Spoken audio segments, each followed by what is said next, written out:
in the next session, which is coming up. It's titled Tracking Publishing's Digital Transformation. And to anchor this, I welcome Vikas Gupta. Vikas, hi, and welcome. Welcome to BBLF. Vikas is, let me just introduce you as of the Association of Publishers in India, that's API, a promoter member of Education Promotion Society of India, EPSI, and an author or co-author of 15 books. That's right, 15 books. Vikas, pleasure having you with us. Thank you for coming. Over to you. Thanks, Ganesh. Really a pleasure to be here and to talk about the digital transformation of publishing, a topic which has, I think, many dimensions. And who better to talk about it than Mike Shatzkin, who is the founder and CEO of the ideological company. Mike has a more than 5-decade career in book publishing industry as a supply chain expert, digital change leader, strategic consultant. I can keep on going, an author.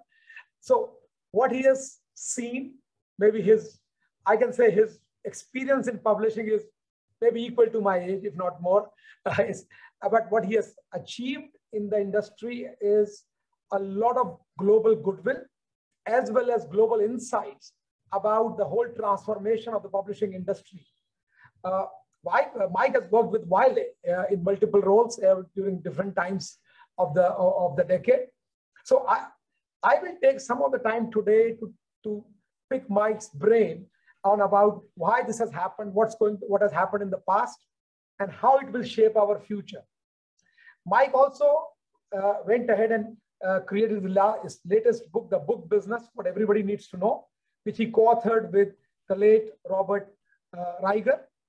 We will talk parts of that, but I think audience here will be more interested in understanding what is Mike's perspective on the whole digital transformation of publishing.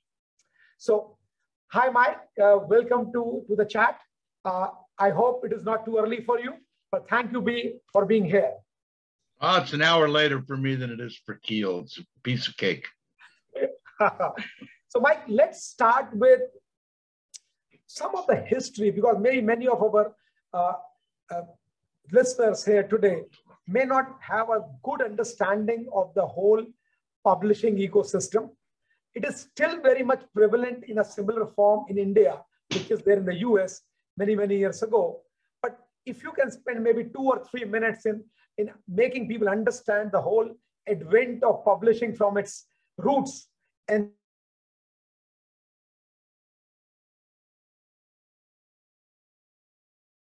of publishing, if you can spend maybe 3 to 4 minutes in giving that part of the history.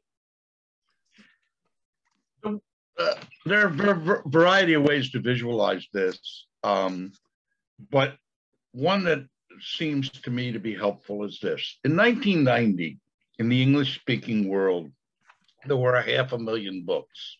That's all. There were 500,000 titles controlled by all the publishers around the world that were ostensibly in print and ostensibly available.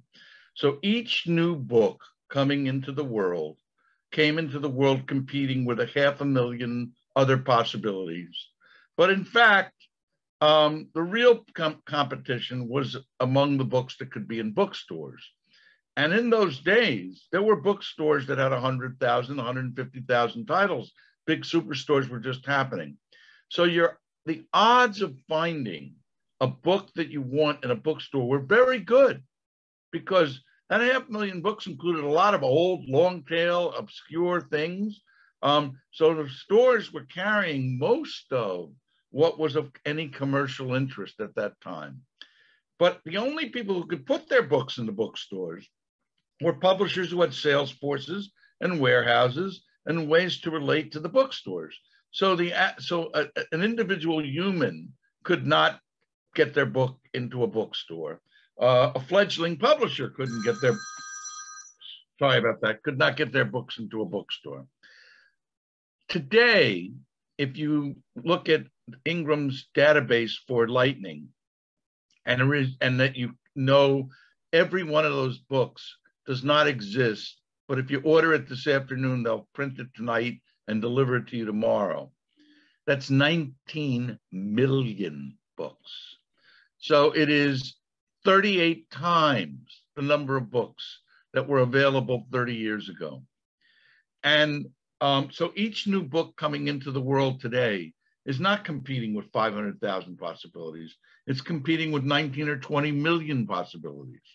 And on top of that, the bookstores, which used to sell 90% or 95% of the books, now sell 20% of the books or 25% of the books. And while the publishers have an advantage getting to the bookstores, they don't have a lot of advantage getting to the other 70 or 80% of the market, which is reached through Facebook recommendations and search engine optimization to make something easier to find on a Google search, and which does not require an organization of scale to deliver, because there's Ingram.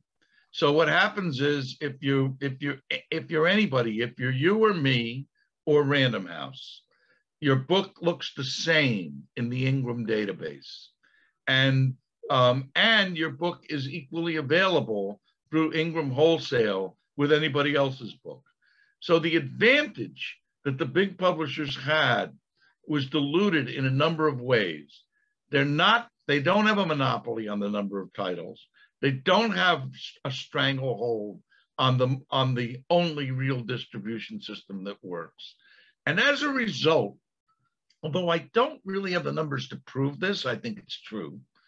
It used to be that publishers made money on most of the books that they published. They didn't look at it that way, because what publishers did was called a title P&L. Every book had a profit and loss statement. And of course, books don't all make profits and losses, because books don't have sales forces and warehouses. Companies have sales forces and warehouses.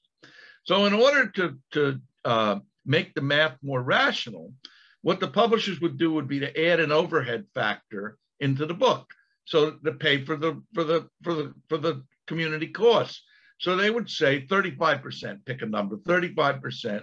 And if the book didn't make 35%, it wasn't profitable. So when they looked at the end of the year, that 10% of the books or 20% of the books they considered profitable, and 80% of the books they weren't.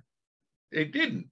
But on the other hand, that was phony math, because the book that contributed 16% or 12% or 15% was contributing margin.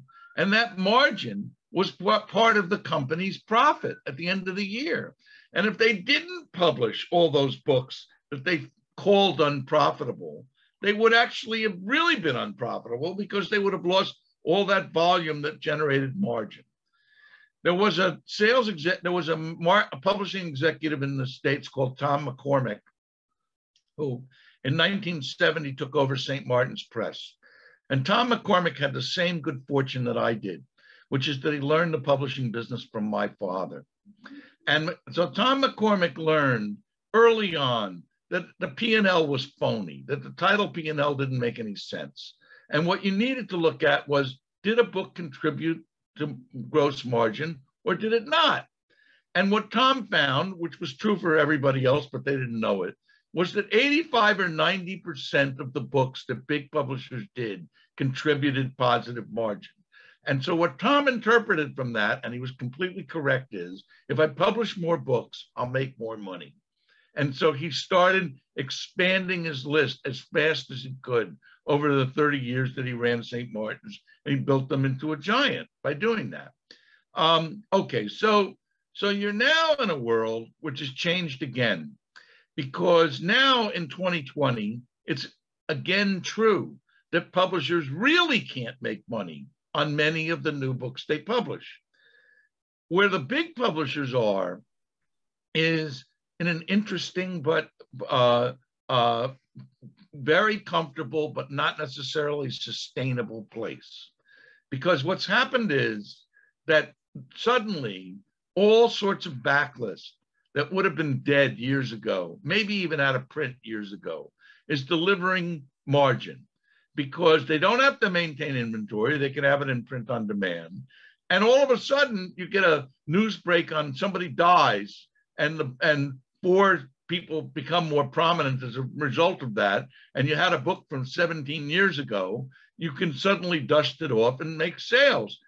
In 1990, if a news break happened on a book, you only could sell them through the bookstores. So you would go to the sales manager and you would say, here's a book that's having a news break on it. We need to get it into the bookstores. Well, it had to be convincing, and there had to be enough time for the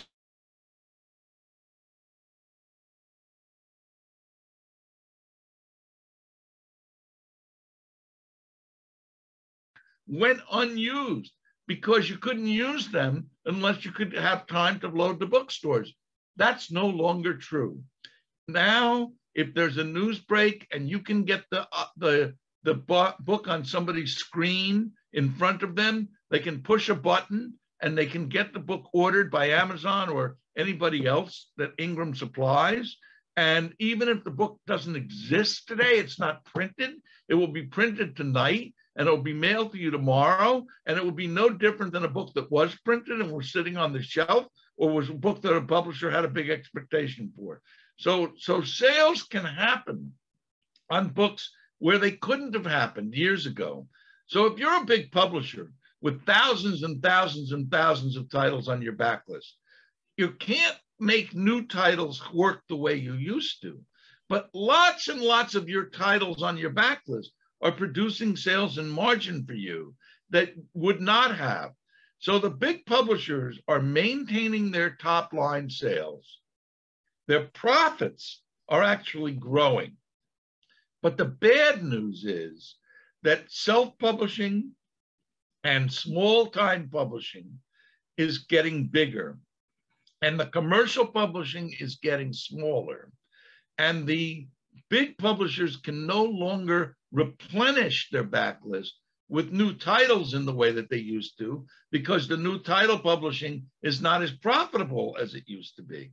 So what you have was a big 6 in the United States in 2000, which became a big 5 when Penguin and Random House combined in about 2008 or 9, which has now become a big 4 because Simon & Schuster has been acquired by Penguin Random House.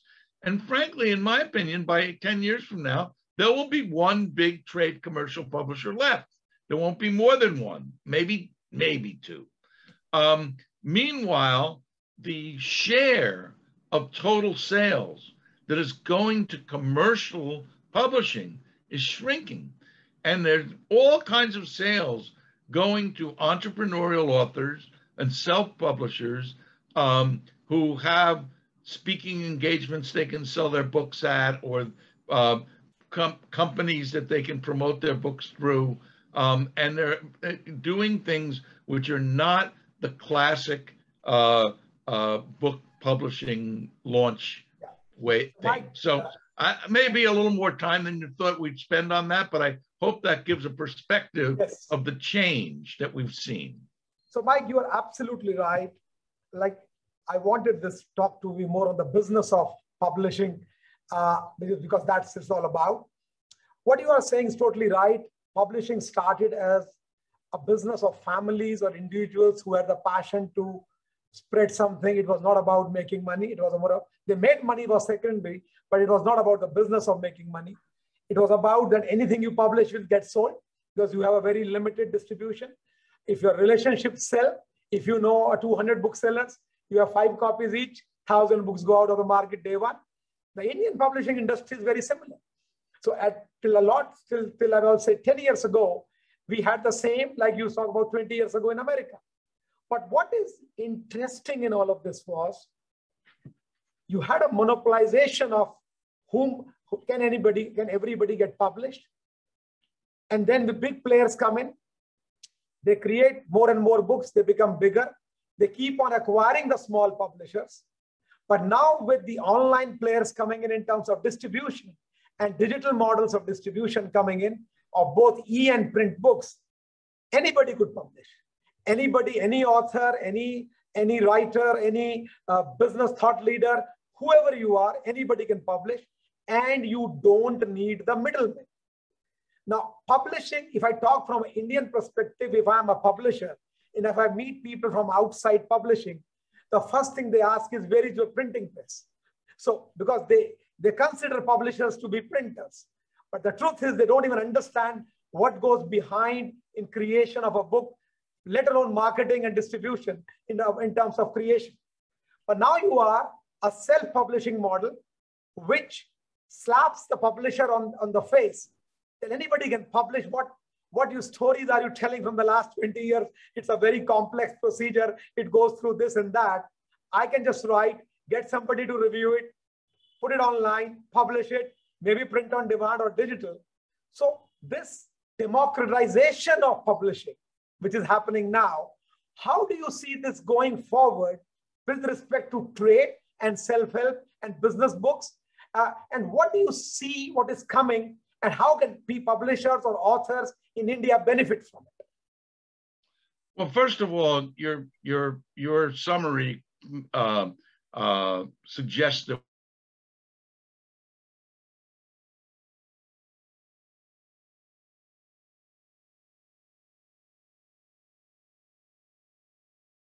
our most famous printer in history was Benjamin Franklin, and who was a lot of other things besides a printer, but he made his living as a printer.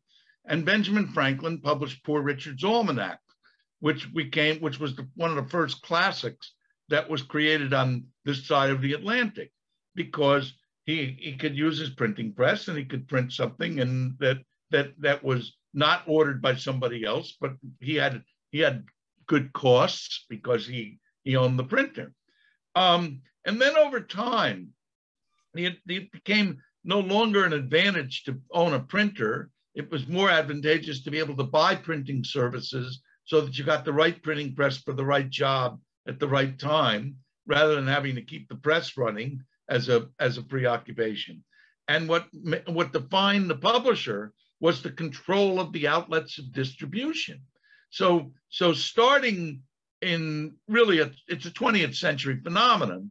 In 20th century, the bookstores grew up.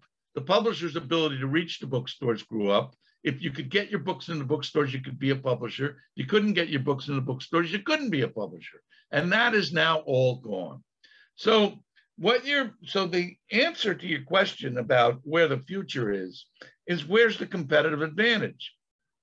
Now, there is definitely some, even though the online world is much more fragmented and less uniform than the bookstore world that we knew, it does have commonalities. And you learn things from marketing 100 books that help you market the 101st and help you market the 200th and the 500th. So the individual publishers, for example, this is one way of thinking about it.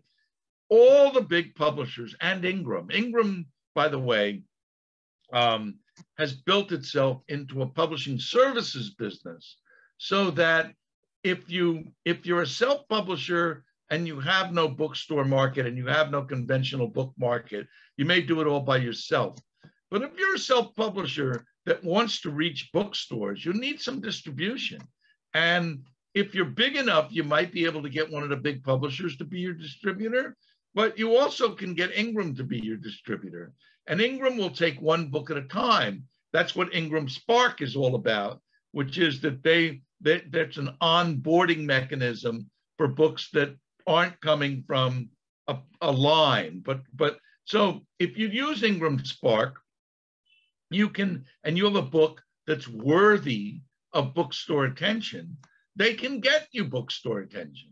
And so at one end of the very top end of the self-publishing field, you have these books that compete with the major publishers' books. Where it's going, I think, is that the bookstores are no longer the place to go to get the book you know you want. If you know what book you want, you're crazy to go to a bookstore, because chances are it's not going to be there. And it's simple enough to buy a book online. By the way, another thing about books, buying books online, You know what they are. You don't have to touch them. You don't have to see them. If the book is described to you as 288 pages, you know what that means. You know what 6 by 9 means. There's not a lot of it. Now, obviously, if it's an art book or an illustrated book, quality could be a bit of an issue. But with books that are words on a flat surface is the way I describe them. There's not a lot of variation. And the other thing about books is you almost never need the book right this minute. It's okay. Tomorrow is okay. The next day is okay. And another thing about books is they're a bit of a pain in the butt to buy if you're doing something else. If you're going right home from the bookstore, then having a few pounds of books is okay. But if you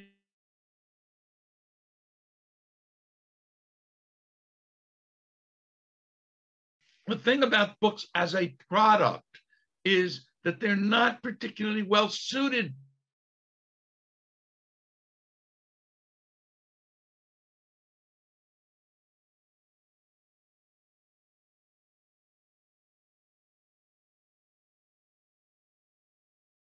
educated about doing that. Everybody buys things that they have delivered to their home. It's not exotic or uncommon. It is harder and harder for bookstores to pick up. They're not picking up the automatic business. Oh, there's a new New York Times bestseller. I really should read it. I'll trot down to my bookstore and pick it up. Well, you know what? You're more likely to go online to pick it up and have it delivered to you tomorrow or the next day. So this is now what it's doing to the bookstore is it's changing the proposition from being the service being we provide you with any book, which was the proposition 30 years ago, to curation, to I'm picking a bunch of books that are going to be of greater interest to you. And of course, there are 20 or 30 or 50 different sections in a bookstore. Depending on how the bookstore is organized, there can be 6 different sections for fiction based on the kind of fiction that it is. So the store is curating and displaying certain certain titles that meet its screening, that create a personality, that hopefully from the store's point of view, create a personality which is resonant with the local community, that will find the store a good place to go and spend time and look at things and buy things to support the store, because you could just as easily buy the thing that you see in the store and have it shipped to you at home. The other thing that's happening is that, again, Ingram's a key player here. The bookstores now have online adjuncts, often through something in the States called bookshop.org, which enable them to offer their customers online service. Now, this is really important. If you're running a small independent bookstore in a wealthy suburban community anywhere in the USA, you get customers. They're loyal to you. They like you. They're glad you're there. They don't want you to be replaced by a Rite Aid. They want that bookstore there. Now you give those people a way to order their online books and support you as well. So that is something which is growing, and it's not really clear to me. There's some recent stats about the growth in bookstore sales, and it's not completely clear to me whether that growth in bookstore sales is growth in sales in the store where people are walking out with the books, or whether that part of that is growth in what are really online sales that could have gone anywhere but went to that store because of local loyalty. So it's not clear to me how well the bookstore network will survive, but the bookstore network from now on is not going to be the primary means of distribution for most books. Now, there is also, in addition to the bookstore network, there is the mass merchandiser network. So in the United States, that's Costco and Walmart. And they carry, they carry books. But once again, a limited selection, but every physical place is a limited selection. But they tend to, rather than trying to curate for personality, they try to go for the best, the very best sellers across all genres and titles. So they become very important, because if your book can qualify to jump that hurdle and get into that part of the marketplace, then your physical online sales can jump from 20% to 40 or 60% of your total sales, because they can move real volume. But they move two things. They move real volume on a very, very small number of titles, and they move real volume with the cost of high returns, which are very expensive for publishers. So not everybody can play that game because it's an expensive game. So Mike, let's now shift the focus that let's take now a very... Hi, before you ask the next question, just butting in to request the audience to drop their questions into the Q&A box if there are any, and 15 minutes to close, Vikas. Sure, thank you. Last so 2-3 questions. Okay, thanks, Ganesh. Sure. So let's understand the whole ecosystem here.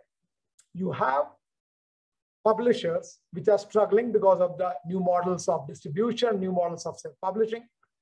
You have authors who have no interest in making money from the book because they are more interested in the book being more of a device or a tool to sell their own services. And on the other hand, you have branded authors who say, why the hell I should give something to a publisher? Let me self-publish and sell it directly through my channel or self-publishing channel and take all the money home. Now you have three interesting people in this ecosystem. People who will not get published, and people who can get published but don't want to get published because they want to do it on. So how do you solve this? What I call is a publisher's author's dilemma. And in the digital world, what role do you see from a publisher's perspective, and what role the books will play in terms of beyond a book, but it is more of a tool or a medium to further somebody's career or their business or what they want to do, but it is not the real reason of the business. Well, you know, once again, the thing about books is, in some ways we can generalize about them, and in some ways, many ways we can't. So, so for example, the world of illustrated books, it's much harder than it used to be, because getting the critical mass you need to sell enough copies to make it worth the cost of putting the book together is harder and harder than it used to be. But on the other hand, illustrated books still have a market. There's no diminution. And matter of fact, illustrated books don't work as well as ebooks. So in fact, illustrated books, print has real advantages that in the ebook world are not as, in the straight text world, are not as evident. So I think, so in the illustrated book world, it's a shrinking world, but the publishers that do it can do it, and it's not going to be done by self-published authors. So that exactly how that's going to shake out is hard to tell. For fiction, even fiction, there is what I don't know, you call high quality fiction or unique fiction, where each book kind of stands alone, but the author can become a brand that's important. So if the author does enough books, then you discover book 7 by that author, and that makes you want to read the other 22 they've done because it's that author. But then there are genres, mystery, romance, thrillers, where the consumers of books tend to eat them like candy. They can read one a week because the books are short.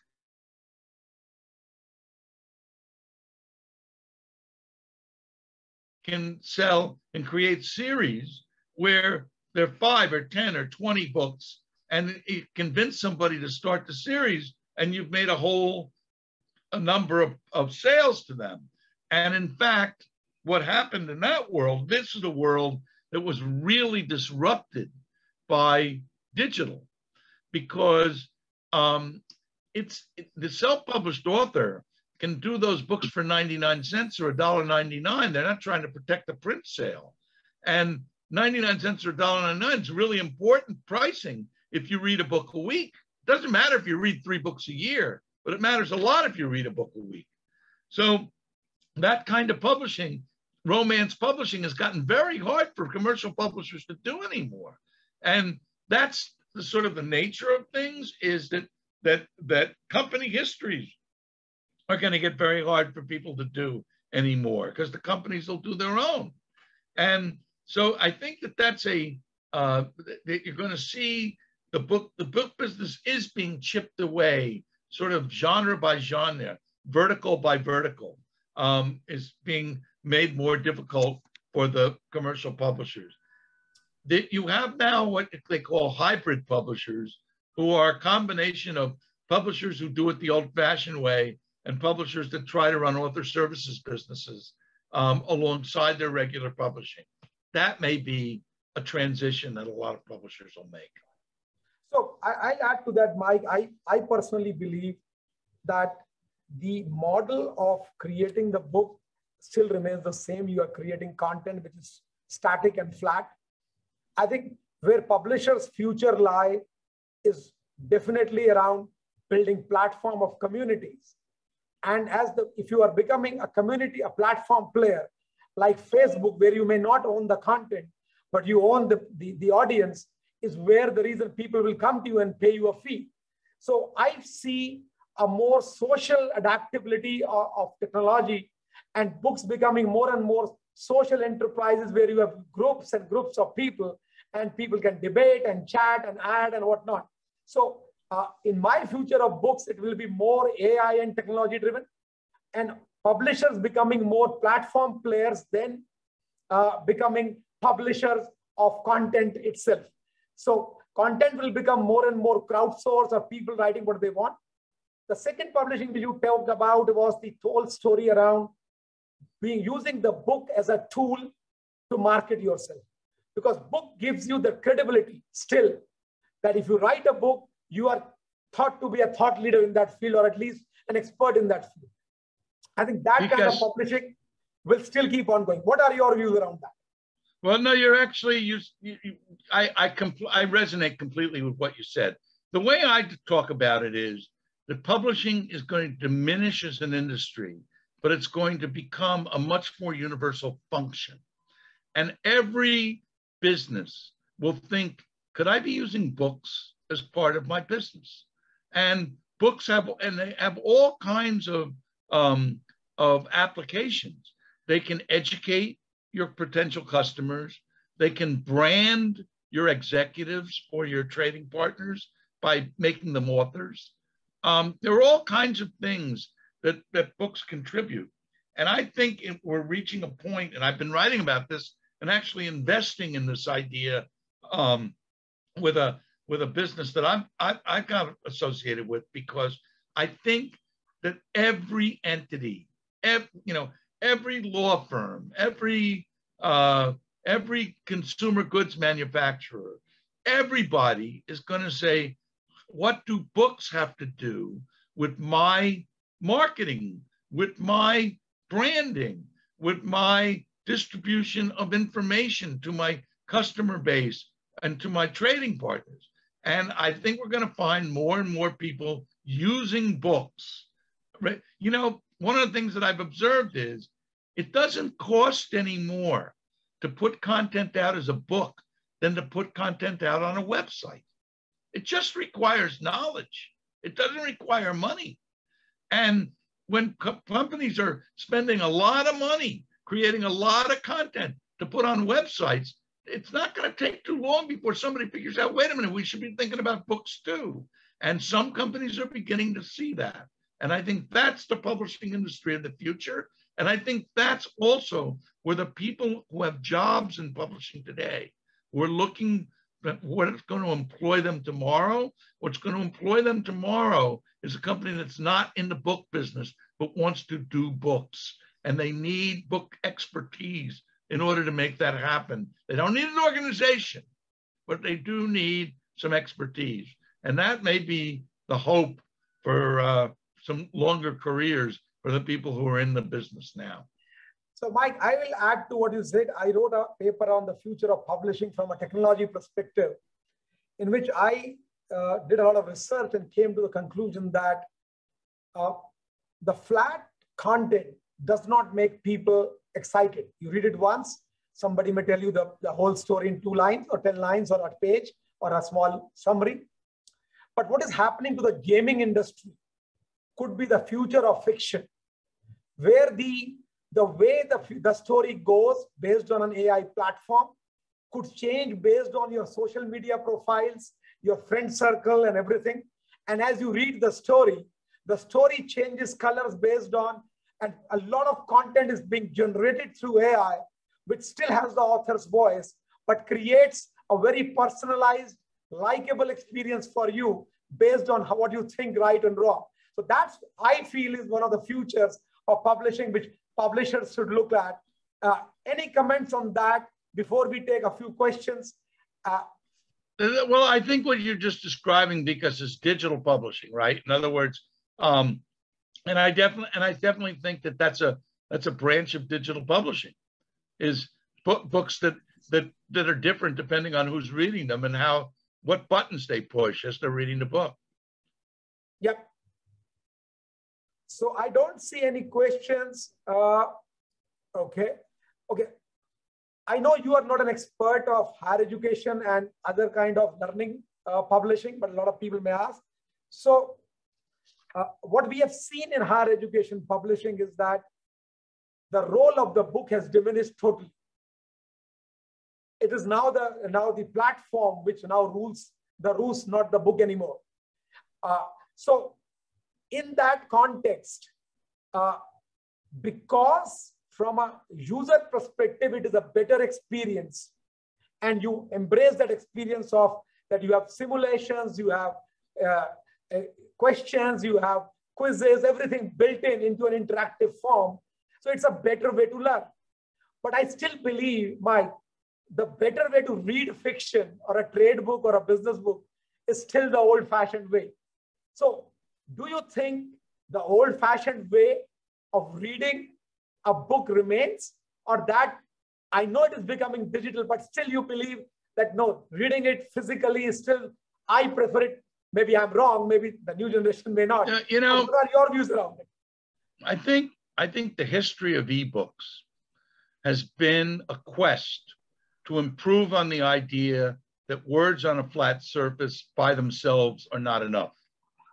And so going back certainly to the 1980s, but very much more in the 90s and so forth, you have people thinking, wait a minute, it can't just be so simple that we take the same text and we deliver it in a digital form and people read it on their Kindle, or they read it on their computer, or they read it on their Palm Pilot.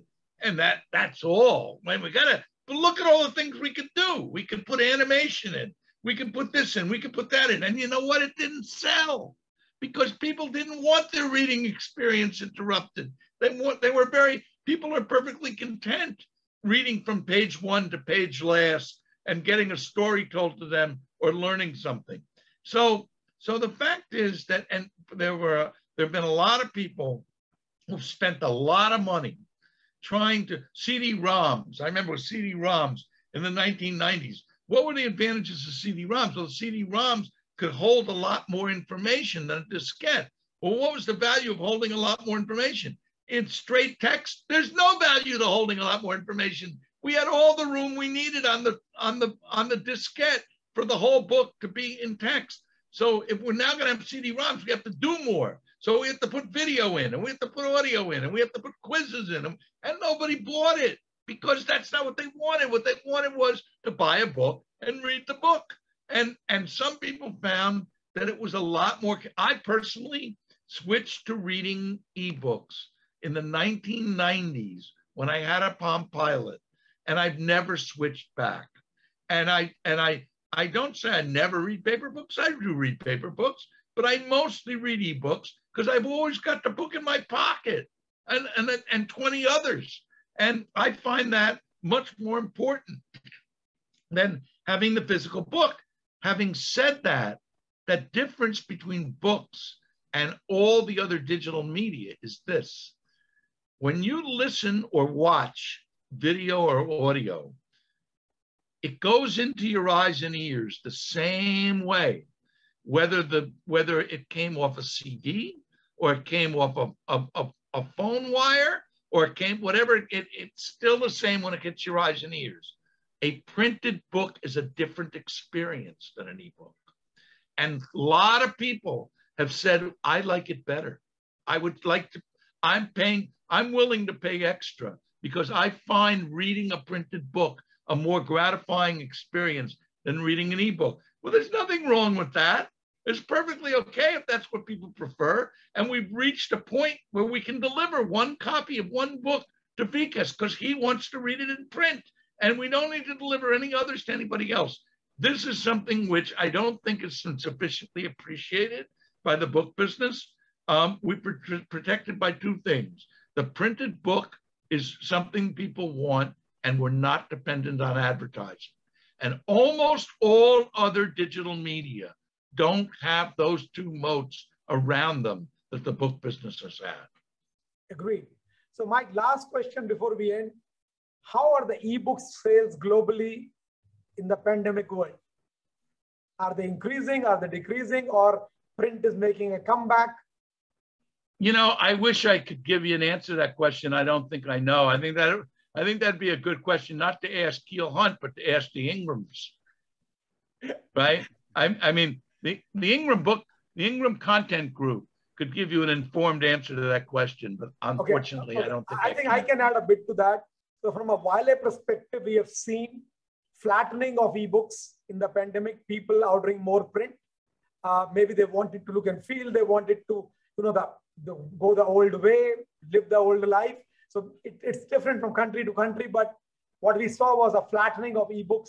Initially, there was a surge, but then it started to flatten out.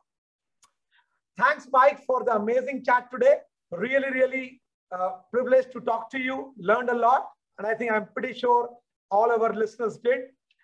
Back to you, Ganesh. Thank you very much. Thank you, Vikas and Mike.